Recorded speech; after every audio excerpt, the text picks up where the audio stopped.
दोस्तों, हमने अपने लास्ट वीडियो में धरती के जन्म की शुरुआत के बारे में जाना था और जाना था कि कैसे धरती पर खोलते लावे के बने समुद्र आगे चलकर पानी के समुद्रों में बदले और कैसे थिया ग्रह के धरती से टकराने से हुआ हमारे चांद का निर्माण। लेकिन धरती पर अभी तक जीवन की शुरुआत नहीं हुई थी, जो अभी होनी बाकी थी। आखिर कैसे हुई धरती पर जीवन की शुरुआत और कैसे धरती पर जन्म हुआ अलग अलग प्रजातियों के जानवरों का, आज हम धरती पर जीवन की शुरुआत की कहानी के बारे में जानेंगे। तो मेरा नाम है गौरव, चलिए शुरू करते हैं आज का वीडियो। दोस्तों, करीब 4.5 अरब साल पहले जब एस्टेरॉइड्स की बारिश लगातार धरती पर हो रही थी, तो ये एस्टेरॉइड्स अपने साथ लेकर आए थे जमी हुई बर्फ, जो बाद में धरती के बदलते टेम्परेचर से ये बर्फ की परतें पिघलने लगी, जिससे समुद्रों का निर्माण हुआ था। जब पूरी धरती समुद्र से भर गई थी, तो कई सालों तक धरती पर जीवन नहीं पनप पाया, क्योंकि उस समय धरती पर सिर्फ नाइट्रोजन गैस मौजूद थी। लेकिन समय के साथ सब बदलने वाला था, जब 3.5 अरब साल पहले धरती पर फिर से एस्टेरॉइड्स की बारिश हुई। ये एस्टेरॉइड्स आकार में काफी विशाल थे और ये अपने साथ बहुत कुछ लेकर आए थे, जिनसे होने वाली थी धरती पर जीवन की शुरुआत। और ये एस्टेरॉइड्स अपने साथ लेकर आए थे मिनरल्स, यानी खनिज, जो धरती पर जीवन की शुरुआत करने वाले थे। और ये मिनरल्स एस्टेरॉइड्स के प्रभाव से समुद्र की गहराइयों तक चले गए थे, जहाँ टेम्परेचर बहुत ही कम था। इतनी गहराई में सूरज की गर्मी न मिलने के कारण ये मिनरल्स बेजान पड़े हुए थे। लेकिन समुद्र के तले गहराइयों में कुछ ऐसा मिला जिनके जरिए होने वाला था दुनिया के पहले जीवों का जन्म। दोस्तों, समुद्र के तले गहराइयों में मौजूद थी लावा से बनी चिमनियां, जिनसे लगातार गर्मी और कार्बन डाइऑक्साइड पैदा होती रही थी, जो चारों तरफ समुद्र में फैली हुई थी। चिमनी से निकल रही गर्मी से ये मिनरल्स में एक ऐसी प्रक्रिया शुरू हुई जिससे बना जीवन का पहला बीज, जो था एक बैक्टीरिया। इनको आज साइनोबैक्टीरिया कहा जाता है। ये बैक्टीरिया धीरे धीरे समुद्र में चारों तरफ फैलने लगे और ये प्रक्रिया कई करोड़ों सालों तक चलती रही। और जब इनकी तादाद इतनी बढ़ गई, वे आपस में जुड़ने लगे और एक के ऊपर एक परत बनाकर इन छोटे पत्थरों जैसे पेड़ का आकार लेने लगे। इनको बोला जाता है स्ट्रोमेटालाइट्स। ये एक एक पत्थर बैक्टीरिया की परत से जुड़े हुए थे और ये बैक्टीरिया की परत सूरज से मिलने वाली रोशनी को खाने में बदलते थे, जिसको आज हम सभी फोटोसिंथेसिस के नाम से जानते हैं। इसी प्रक्रिया में ये एक ऐसी गैस छोड़ते थे जिस पर आज हमारा और सभी जीव जंतुओं का जीवन निर्भर है। ये गैस थी ऑक्सीजन।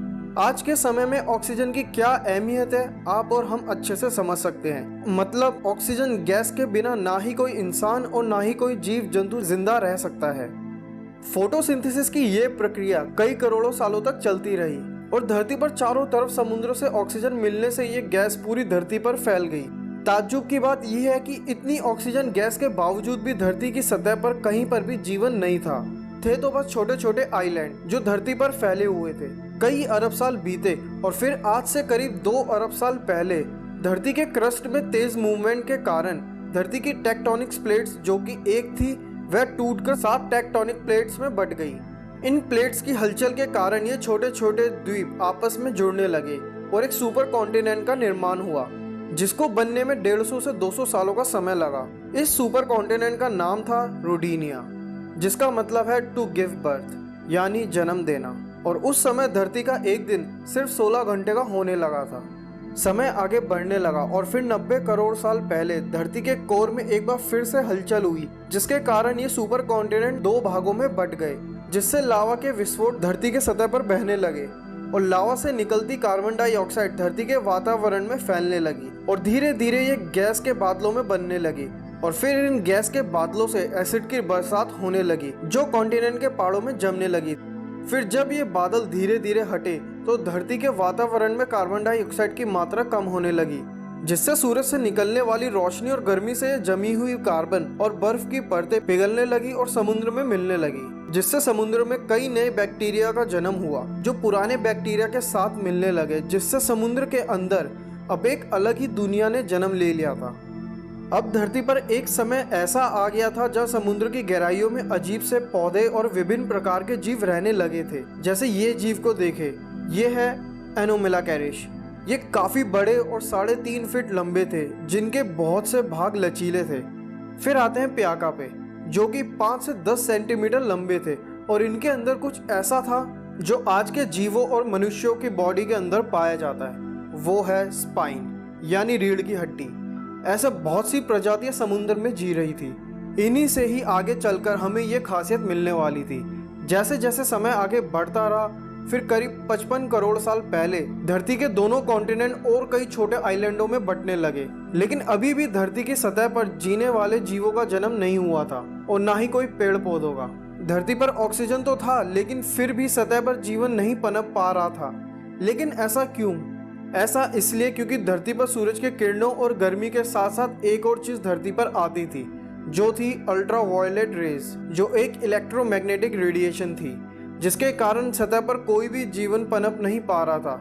लेकिन ऑक्सीजन गैस ने इन किरणों का सामना किया और धरती के चारों ओर एक लेयर यानी परत बना ली, जिसे हम आज ओजोन लेयर कहते हैं। तब से लेकर आज तक ओजोन लेयर ने ही एक शील्ड के जैसे सूरज की हार्मफुल रेडिएशन से बचाता आ रहा है। धरती पर बने इस नए वायुमंडल में मौजूद ऑक्सीजन गैसों ने सूरज के इन अल्ट्रावायलेट रेडिएशन को एब्जॉर्ब करके ओजोन गैस में बदलने लगी, जो अभी तक धरती के वातावरण में चारों तरफ फैली हुई है।